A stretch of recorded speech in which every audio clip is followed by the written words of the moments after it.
All right. Well, hello, everyone.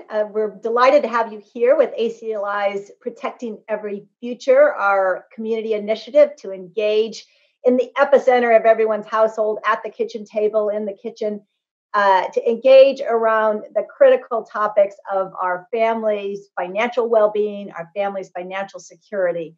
Certainly in these amazing, challenging times we're in, the economic fallout from the pandemic has brought into sharp focus our financial security needs, both short-term emergency savings, our long-term savings.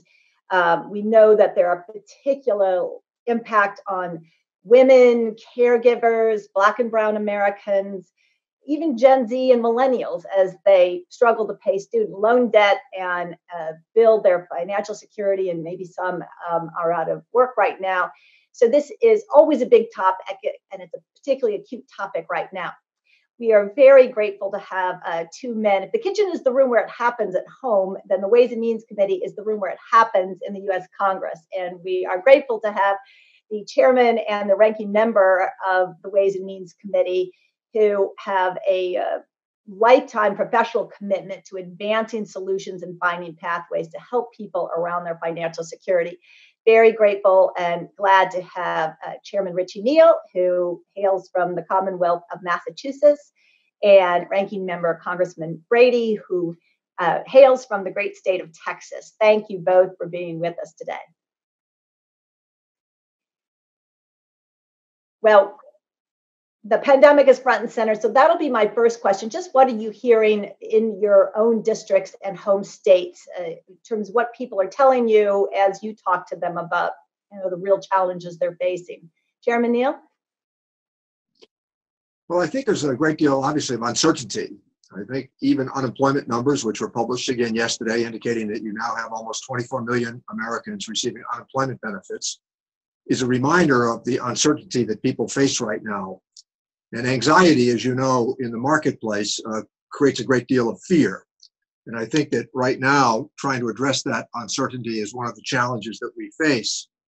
But amongst those challenges, it would include the whole notion of retirement savings. I think that Kevin and I are in broad agreement that this needs to be a priority. And also something else, I think, to remind all of, that there obviously are some candidates for office who do a good job of defining narratives.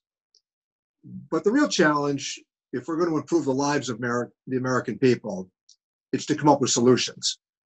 And the work that we've done in the retirement space has really been important. The Secure Act is a notable example.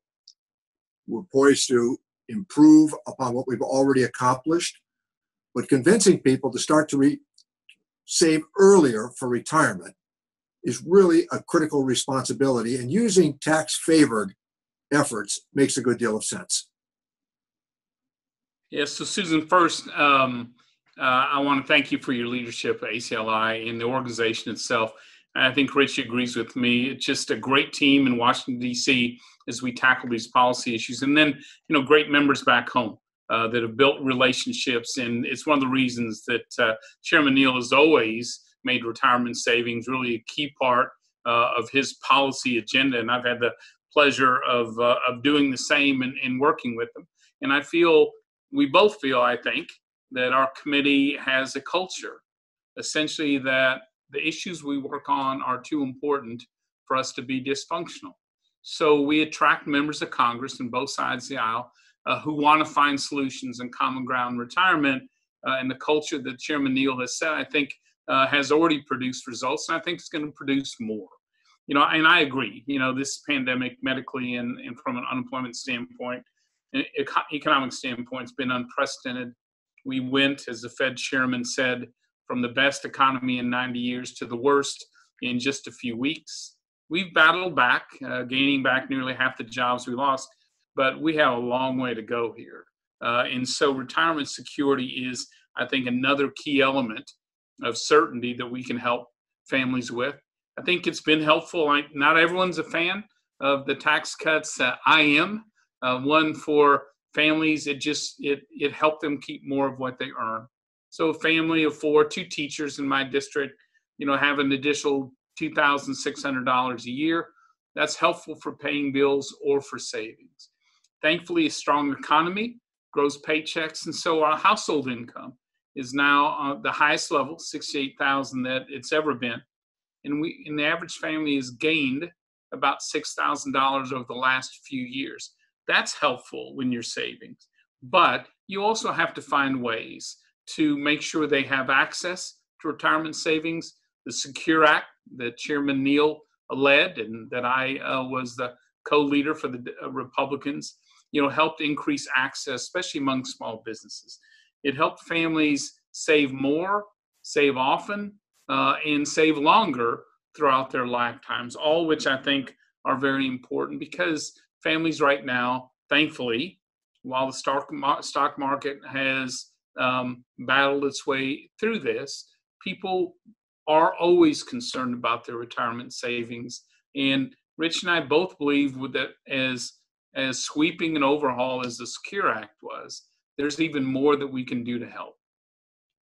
Well, let's just take a moment to celebrate the Secure Act because it was, the landmark retirement security legislation, the biggest progress in a decade. And it was actually signed into law less than a year ago, December 20th, 2019. Of course, the way we're living right now in these COVID days, that feels like it was about 9 years ago, not 9-10 months ago, but it was a big victory. And our we're data people at ACLI, and we estimate that at least 700,000 more Americans will have access to retirement savings as a result of it.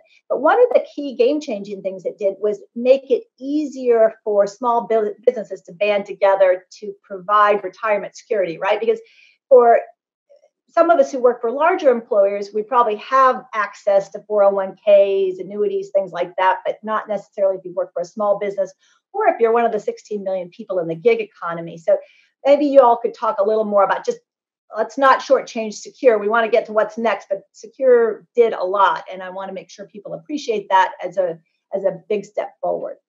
So maybe talk a little more how Secure is addressing some of We this. eliminated some of the barriers to the multi-employer plans, made it easier for the set-aside, prescribed numbers of dollars, but we addressed the fundamental issue based upon the idea that even long-time, part-time employees ought to have those opportunities. I think that we are also living in an age when people are likely to change their careers many times. And I think we have to focus the reality of those changes. And the result of the Secure Act, which was bipartisan from day one, and Kevin's advocacy was very helpful, but we were addressing a real problem that the American people have. And the 700,000 accounts that you referenced, Susan, also demonstrates how outside advocacy can be very helpful. And I think Kevin and I would say this in agreement as well.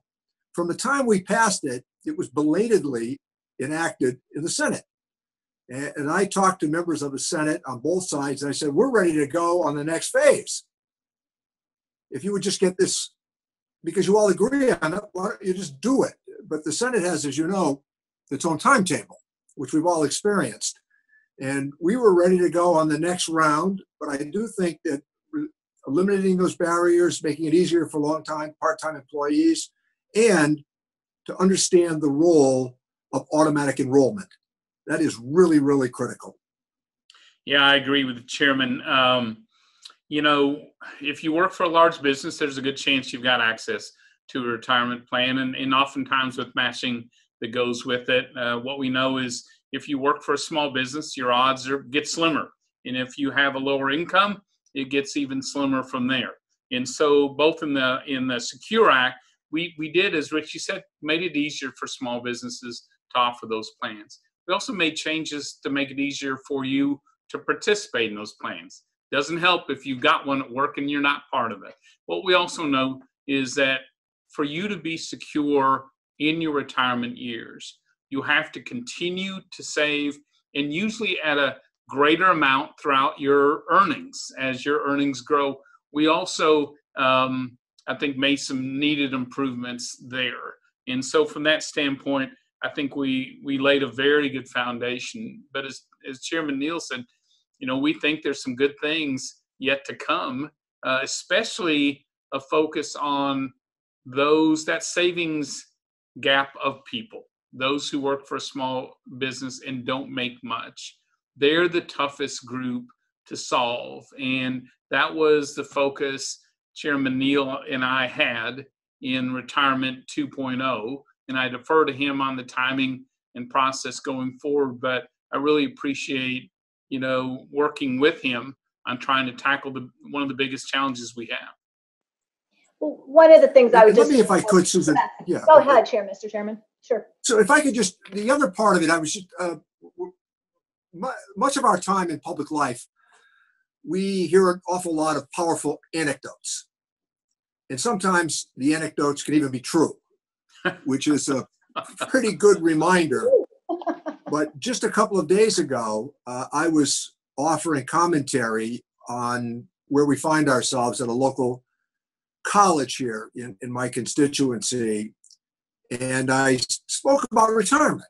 It was part of the argument that I was making and how we needed to make it easier, talked about all that we had done in the Secure Act and what we intended to do going forward.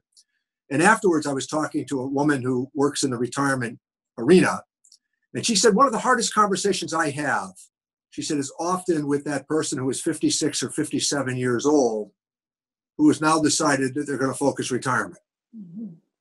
And I used the example, I think, that triggered her response when I said, remember, the average Social Security benefit is $16,000 a year.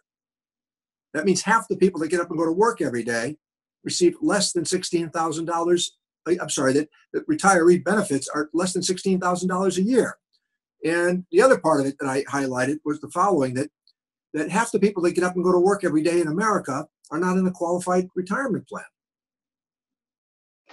So let's double, triple down on that point for everybody watching and listening. You have to take advantage of these opportunities if you have them. I mean, I've been around a long time, but I remember that first conversation when I was a young sprout on Capitol Hill, and somebody in the congressman's office said, pay yourself first, put some money into your retirement savings vehicle, and that will stand you in good stead. And suddenly quite a few years go by and you're glad that you had that piece of advice. But let's focus just on short-term emergency savings. Of course, you all passed the CARES Act. That gave people an option to tide them over and go into their 401ks. And we've got companies have been rapidly working to support that because we want to help people through this interim crisis. But sort of what's next in terms of policies that can help people address their short-term savings needs before we get to retirement security? Well, I mean, I like the Savers credit. I think that Kevin probably aligns with me on that one. I think that those opportunities, simply making it easier for people at work to save, employer-sponsored plans, makes a good deal of sense.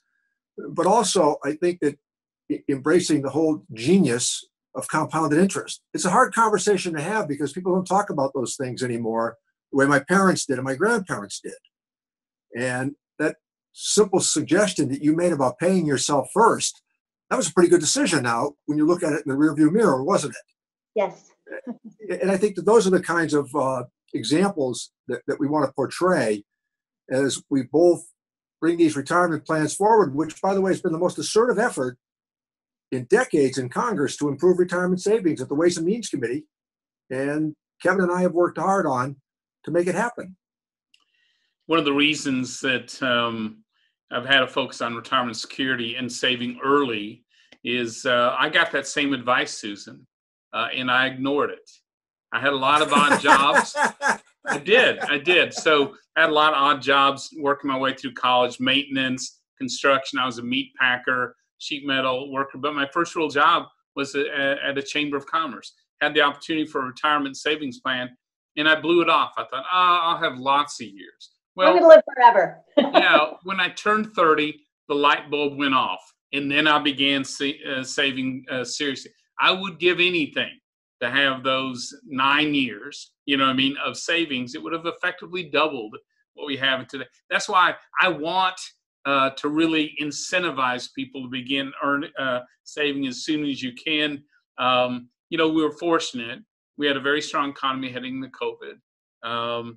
Poverty rates were at the record low. Income paychecks were rising faster for the low income and the blue collar than supervisors and others. COVID changed all that. So now we have to rebuild the economy and it really adds even more impetus for what Chairman Neal and I have been working on in retirement security. And again, when we look at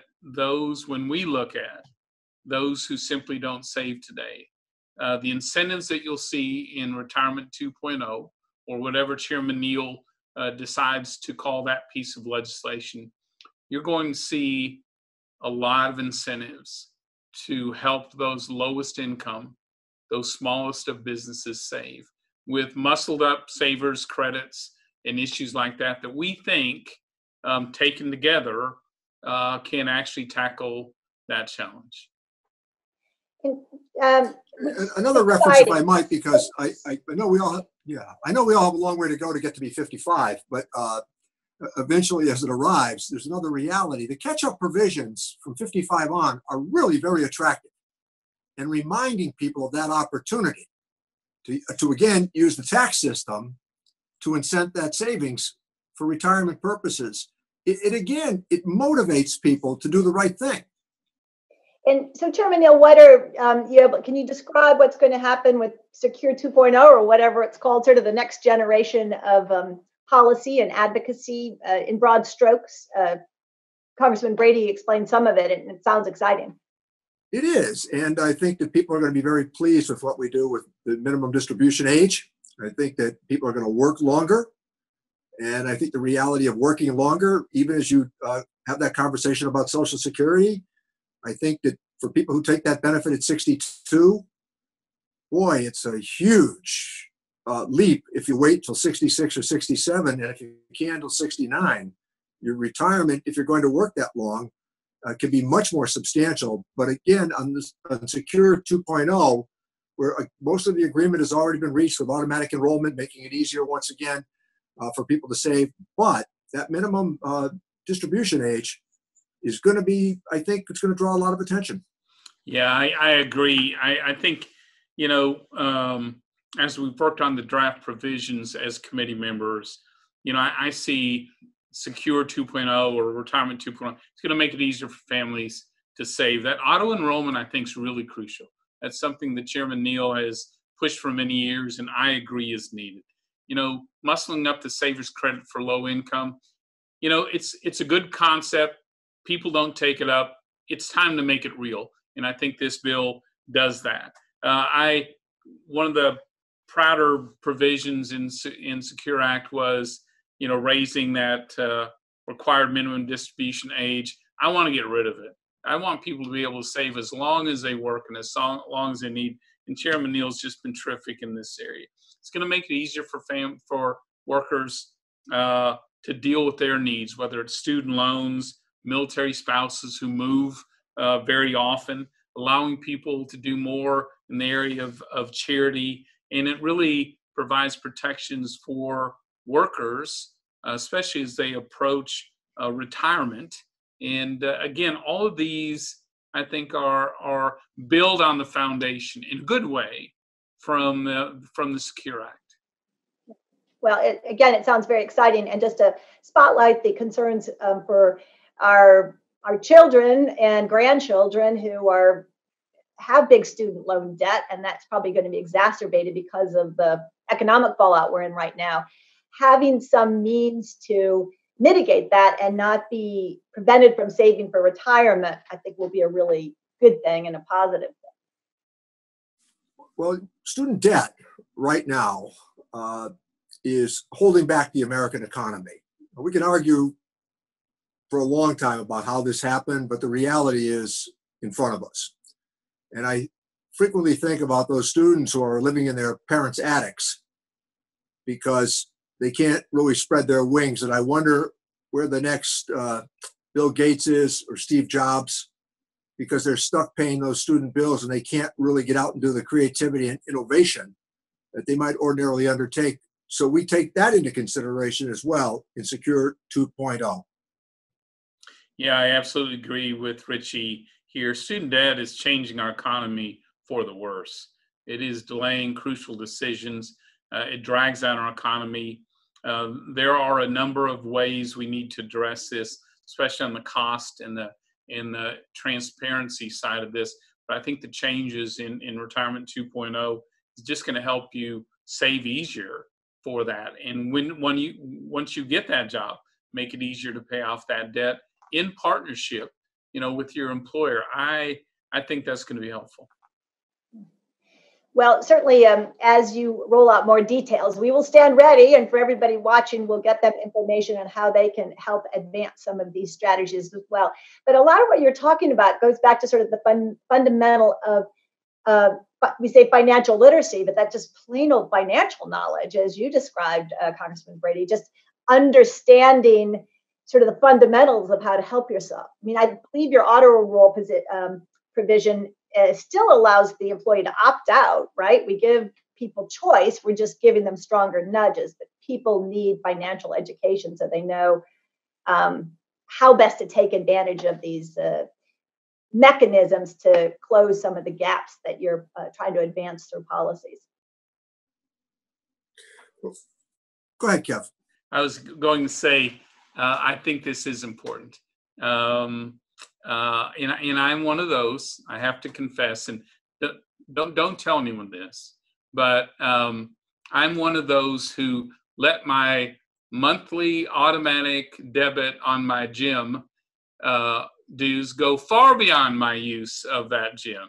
I love the idea that we automatically enroll, that we default to savings first and allow that to build, and it takes an action to not do that, to not save. I think, again, especially for younger workers, the sooner we get them into an account that grows even a small amount. Richie, tell me if I'm wrong, but I think that changes the dynamics for that young person and that young worker. I agree. And in addition to that, I also think that we need to be vigilant about the whole notion of leakage. And I think that as people begin to set aside those prescribed dollars that I referenced earlier, we need, unless there's this really substantial emergency, to discourage them from putting it in and taking it out. Because the danger there is that all of a sudden we create this notion of a casino account where they can save, and if they decide they want to do this or do that. I always remember that ad that ran some years ago. I'm dating myself. I think it was for one of the major credit card companies, and the couple went off to some beautiful destination, and all their clothing and their suitcases and bags and all were stolen. And they decided, well, because they had a credit card, not to worry, they could just go out and buy all these other new things. And the reality is that unless you have a good insurance plan, that's not likely something you're going to do. So I think leakage is a real issue. So discouraging people from easily gaining access should be part of our challenge as well. And Susan, one of these, so this is a really good policy debate on leakage and how we prevent that. Not everyone agrees, but one of the reasons I included the USA accounts in some of the earlier versions, the family savings account, was to deal with this issue. We are often told that young people won't enter into these savings because they think the plans are so rigid that they know they want to buy a home, but they want to have children, and they are thinking about emergencies.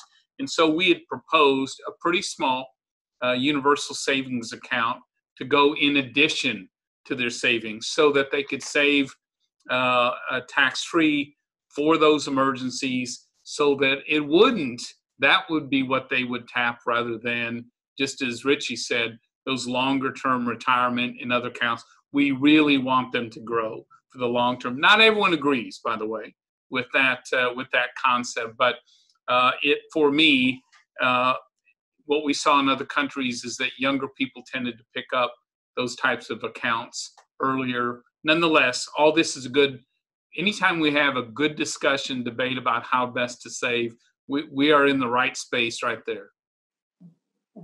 So true, so true.